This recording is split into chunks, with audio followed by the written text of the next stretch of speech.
mergulho na história, na cultura e nas tradições do nosso povo. Está começando o programa Memórias do Seridó. Memórias do Seridó. Um resgate aos grandes momentos, personagens e acontecimentos que marcaram a região. A apresentação: Adriano Campelo.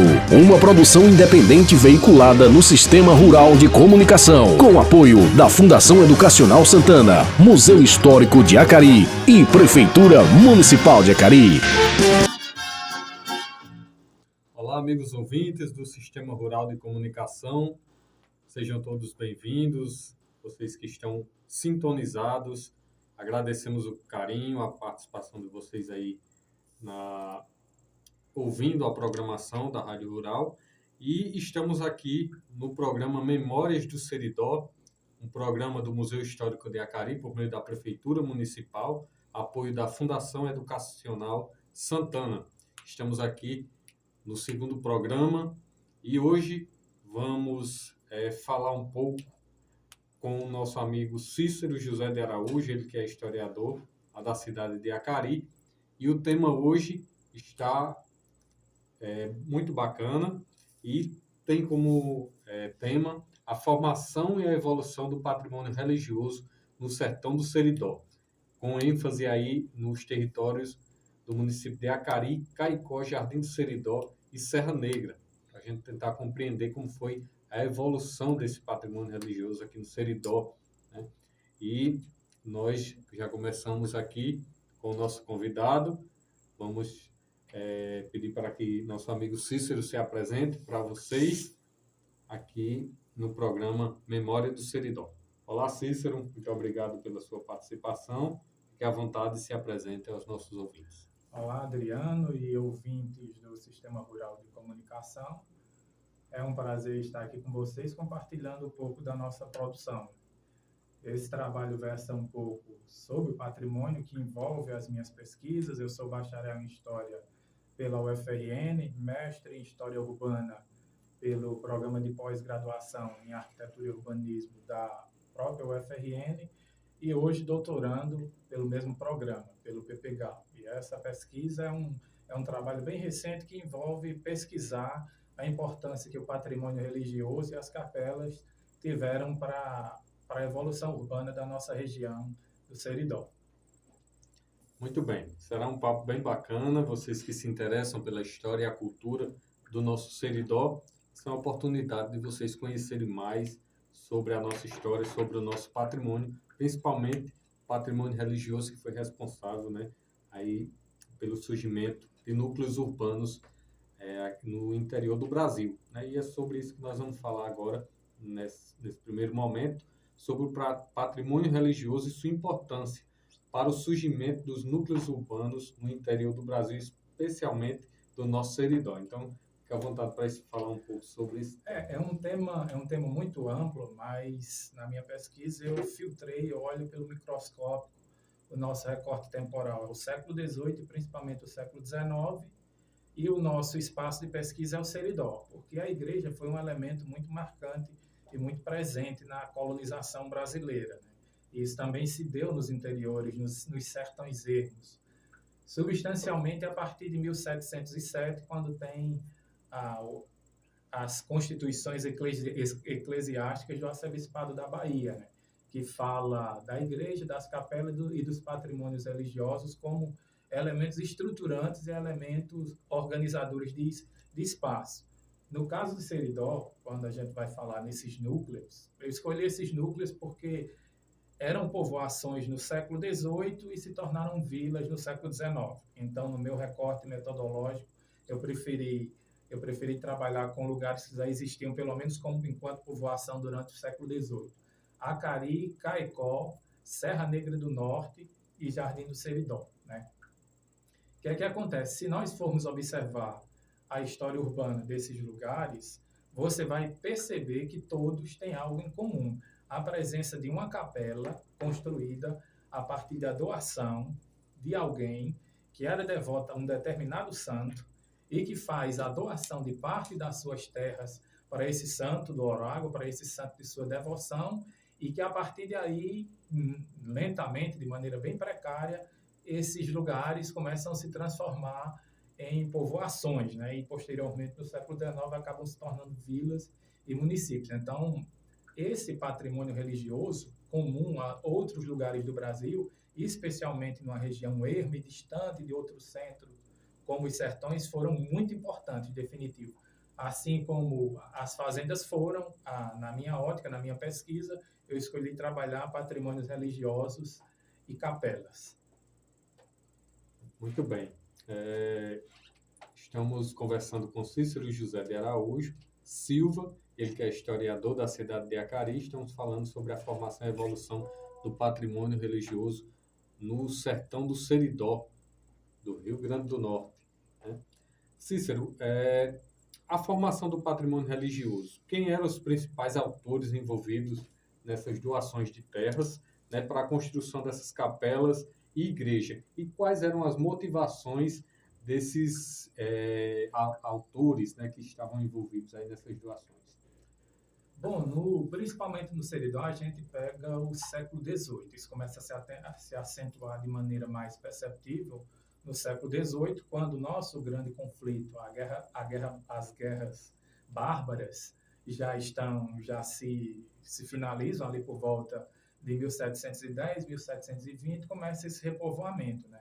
Então, essas pessoas começam a vir para o Seridó, e geralmente se fixavam numa fazenda, numa propriedade rural.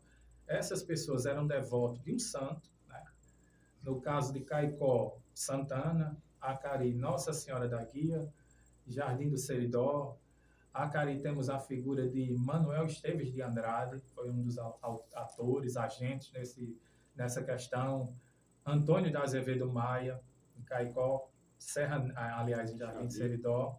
Manuel Pereira Monteiro, em Serra Negra.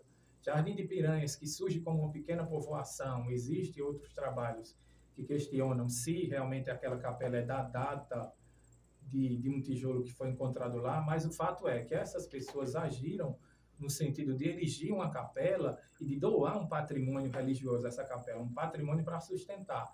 Em Acari, recentemente, por exemplo, pesquisando nos livros de Freitas, você encontra a doação que Manuel Esteves de Andrade fez. Em 7 de setembro de 1737, tendo como testemunha Alexandre Rodrigues da Cruz e Francisco de Barros Bezerra, um reverendo padre, pai de Maria da Puridade Barreto, e que provavelmente foi o primeiro vigário da Capela do Acari, esses dois assinam de testemunha, e Manuel Esteves de Andrade doa esse patrimônio religioso, doa esse patrimônio para que nele fosse construída a capela. Mas esse patrimônio, para além da questão das terras, a gente tem que entender que o patrimônio também eram em rendas e eram em dízimos, porque uma capela ela precisava se sustentar. Uma capela precisava ter as constituições eclesiásticas do Arcebispado da Bahia, de 1707, elas dizem que, por exemplo, uma capela só fazia ser construída em um lugar já povoado. Não poderia, de maneira alguma, um templo religioso ser erguido em um sertão ermo, que não tivesse já um povoamento, que não tivesse moradores que pudessem sustentar. Porque o outro inciso dessas constituições diz que a capela precisava se sustentar, precisava ter uma renda, ela precisava ter um patrimônio demarcado para que gerasse renda e para que aquela capela se sustentasse, né? Para além da questão do patrimônio de terras, também, geralmente, esses agentes doavam algo. No caso de Manuel Esteves, ele faz a doação de terras no Olho d'Água e no sítio São Pedro, para que aquelas terras geradas financiassem, para além da construção da Capela do Acari, a sua subsistência, né? A sua subsistência. E já por volta de 1738, ele comunica à Diocese de Olinda que a Capela do Acari estava em pé. No caso de Jardim de Seridó, o doador do patrimônio é Antônio de Azevedo Maia, que em 1790 faz doações de terras nas cercanias de sua fazenda e erguido uma capela. Caicó, nós temos uma primeira capela de Nossa Senhora do Vale do Acauã, e me parece que teve mais de um doador, mais de um benfeitor. E temos Serra Negra do Norte, também doado por Manuel Pereira Monteiro. Currais Novos já é no século XIX, que se torna povoação, o pessoal Cipriano Lopes Galvão faz a doação. E o interesse dessas pessoas, as motivações, na maioria dos casos, a minha pesquisa identificou que eram motivações religiosas, porque como a Igreja Católica, a instituição, foi muito presente na colonização, então na povoação e na gestão do território, ela estava muito presente também. Então essas pessoas eram muito religiosas. Por exemplo, no caso de Acari, sobrevive na história que um dos motivos era que a mãe de Manuel Esteves de Andrade só viria morar no Acari se ele erigisse essa capela ao santo de sua devoção. No caso de Acari, Nossa Senhora da Guia, né? Caicó, a primeira Nossa Senhora do Vale do Acauã, depois nós temos a Santana, Currais Novos é Santana, Serra Negra, Nossa Senhora do Ó, né? Jardim do Seridó também.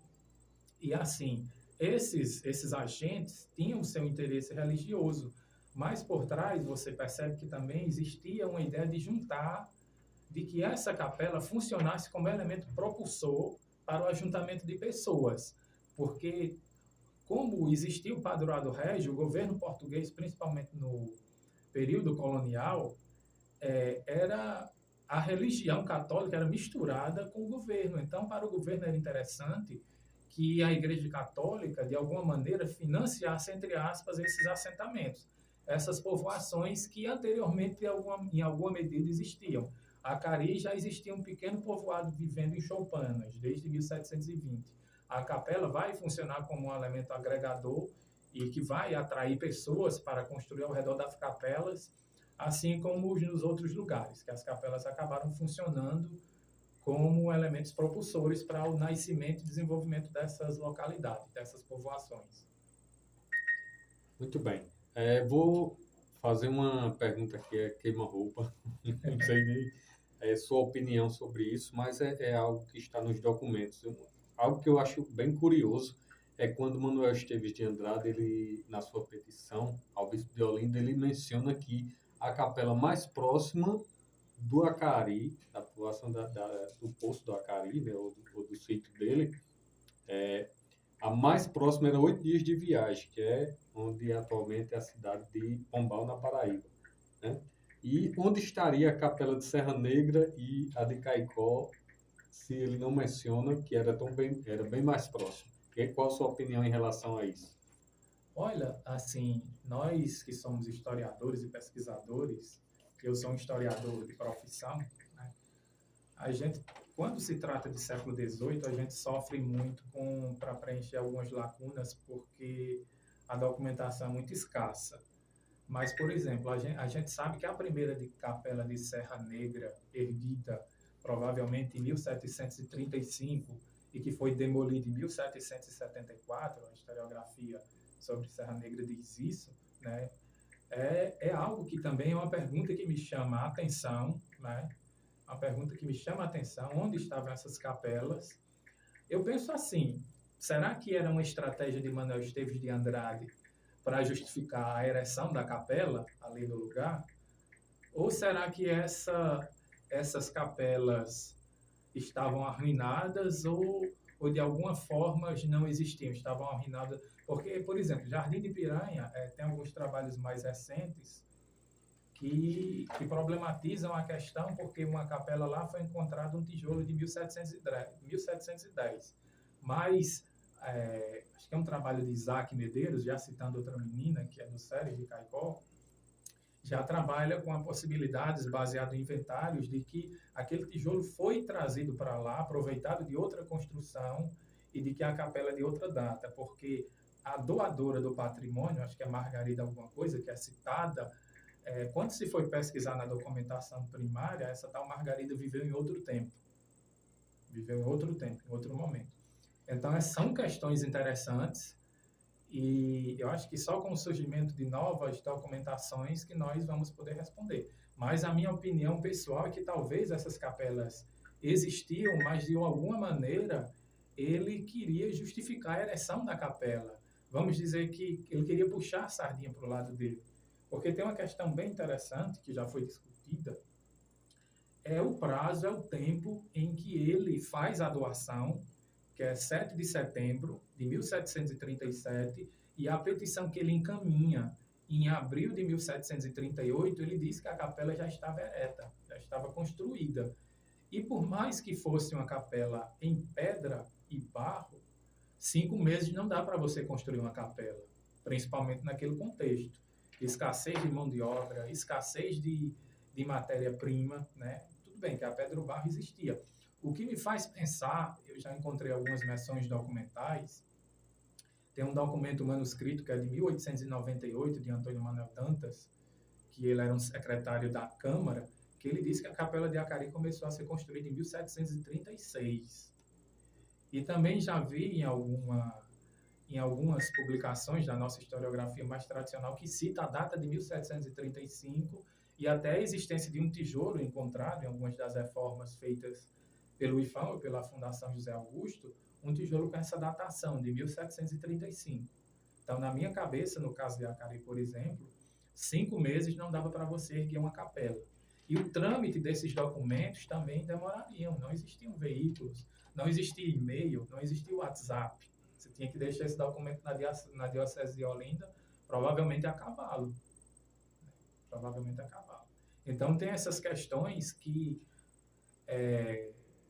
a gente especula, né? A gente pondera, mas são lacunas que necessitam de documentação histórica para preencher. Mas a minha opinião é essa, que talvez se essas capelas estivessem em pé, de alguma maneira ele usou de uma estratégia para justificar a ereção e a existência da capela, porque quem regia essa construção eram as constituições do arcebispado da Bahia, de 1707. E eles assim, até a distância de uma capela para outra, eles questionavam. Então, talvez se existisse, ele preferiu não mencionar para justificar, porque talvez se ele dissesse, existisse, a construção da Capela do Acari tivesse sido barrada pela lei, pelos artigos das constituições do arcebispado da Bahia. Muito bem. Vocês que estão chegando agora, ou que ligaram o rádio agora, estamos ouvindo o programa Memórias do Seridó, me chamo Adriano Campelo, e estamos aqui com a participação de Cícero José de Araújo, que é historiador da cidade de Acari. Estamos falando sobre a formação e evolução do patrimônio religioso no sertão do Seridó, aqui do Rio Grande do Norte, enfatizando um pouco aqui para as cidades de Acari, Caicó, Jardim do Seridó e Serra Negra. Cícero, após a formação desse patrimônio e dos núcleos urbanos, quais foram as primeiras e principais transformações ocorridas nesses núcleos urbanos? Bom, a partir do momento que era doado um patrimônio, tanto em questões de terra e um patrimônio financeiro que desse subsistência para a capela sobreviver, e geralmente era destinado a um cura, que hoje equivale a um vigário, um capelão, pois como não era freguesia, não existia necessidade de um vigário colado. Geralmente era um cura ou um capelão, né, que vinha e começava a celebrar as missas. E isso, lentamente, de uma forma bem precária, fazia com que as pessoas que moravam nas fazendas, em suas cercanias, começassem a ter um desejo de construir casas nesse mundo urbano, entre aspas, né? A gente coloca muito entre aspas, porque o conceito de urbanismo, aplicar o nosso conceito de urbanismo do século, lançar o nosso olhar do século XXI para um urbanismo, para uma pequena povoação que está surgindo lá no século XVIII, a gente precisa usar um viés metodológico um pouco diferente. O que era o mundo urbano? Uma capela, uma rústica capela, ou como dizia o nosso falecido professor Muiraquitã, em memória, uma capela tosca. Uma tosca capela devido à sua técnica de construção, pedra e barro. E isso começava a atrair as pessoas. E isso é comum a Acari, Caicó, Jardim do Seridó, Serra Negra. Esses núcleos urbanos do Seridó, tanto do Rio Grande do Norte como da Paraíba. Era comum que, geralmente, quando uma capela, temos um primeiro elemento, as fazendas, mas geralmente os nossos núcleos acabaram se desenvolvendo ao redor e na órbita de uma capela. E também, se nós formos apurar o nosso olhar, o primeiro limite, claro que o Seridó do século XVIII, o Seridó de finais do século XVII, quando iniciam as incursões, associavam-se muito às ribeiras.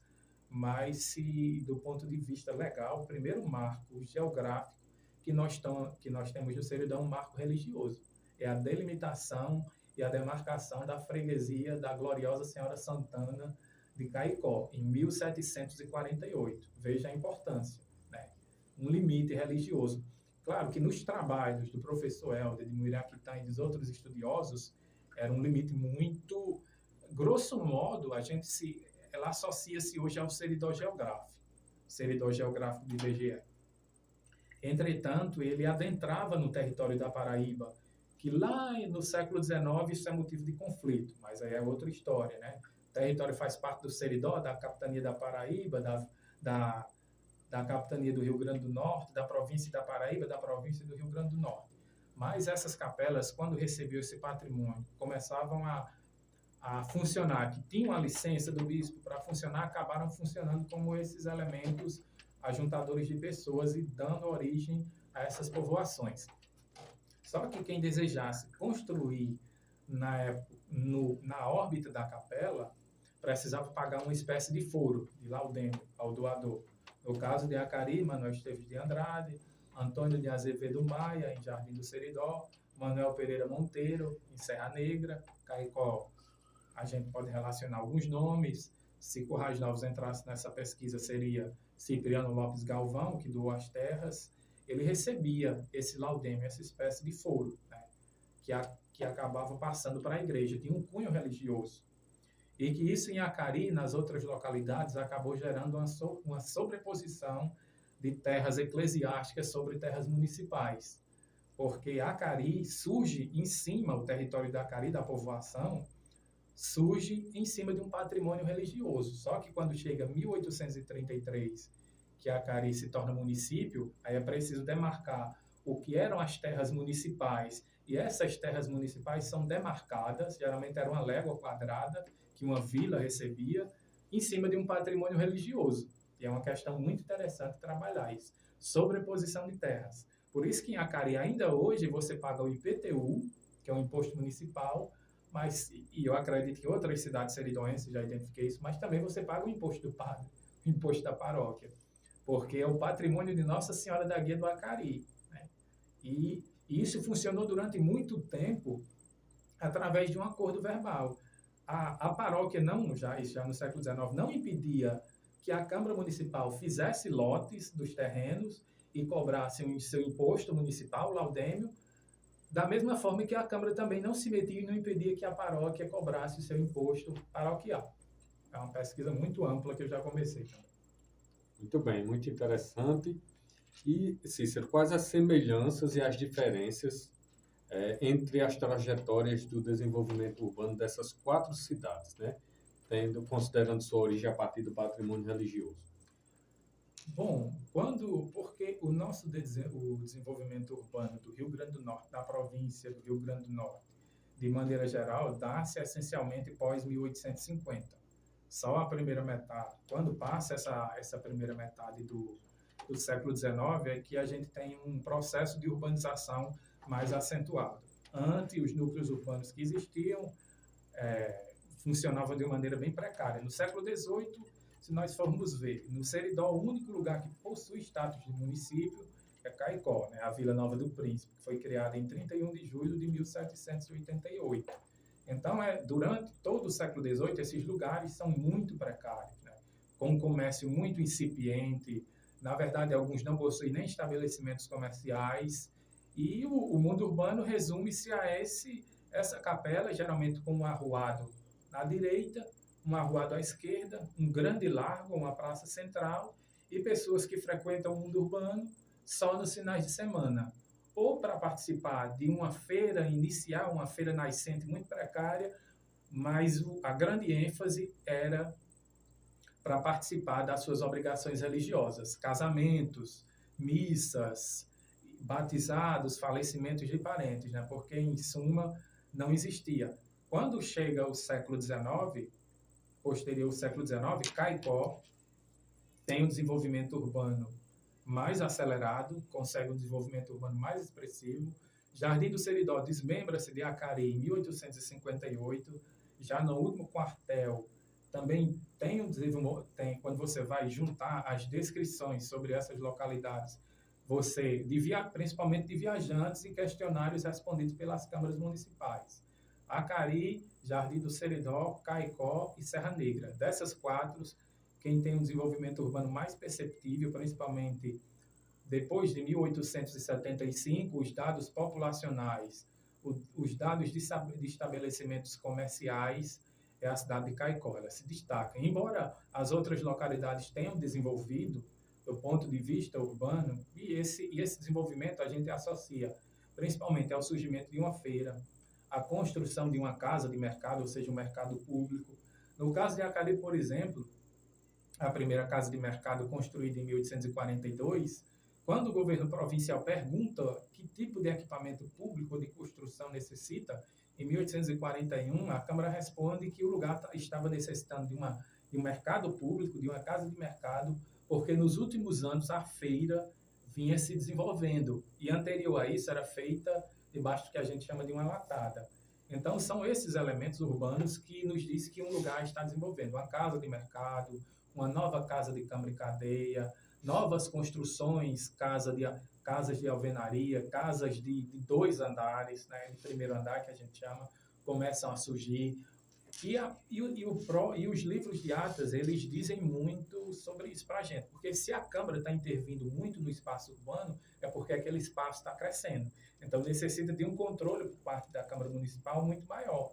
E quando você vai pesquisar as atas nessas localidades, 1830, 1840, 1850, o conteúdo ainda é muito genérico, as deliberações ainda são muito genéricas, não são específicas. Quando os anos 1850 passam, a gente começa a perceber uma maior atividade do poder municipal tentando controlar a organização física e moral, ou seja, socioespacial da localidade, do espaço urbano, o comportamento das pessoas, o alinhamento das ruas, as fachadas, o surgimento de novas ruas, que só pode ser feito a partir de... Você tem que pedir licença à Câmara Municipal e a Câmara designava um fiscal. Então, as trajetórias dessas localidades seguem mais ou menos parecidas, mas quando chega meados do século XIX, Caicó ultrapassa. Muito bem, muito interessante a gente ouvir essa evolução do patrimônio religioso, como essas povoações vão evoluindo ao longo dos anos e como isso tudo tem muita semelhança entre as cidades aqui do Seridó. Embora algumas tenham suas particularidades, são muito semelhantes. Cícero, para encerrar aqui nosso bate-papo, eu queria que você nos dissesse qual é a relevância histórica e cultural desse patrimônio religioso para as comunidades locais hoje. Esse patrimônio tem um valor muito grande, principalmente se nós associarmos a nossa história e memória. Veja que o Seridó, na minha opinião, guarda as 3 maiores festas religiosas do estado do Rio Grande do Norte.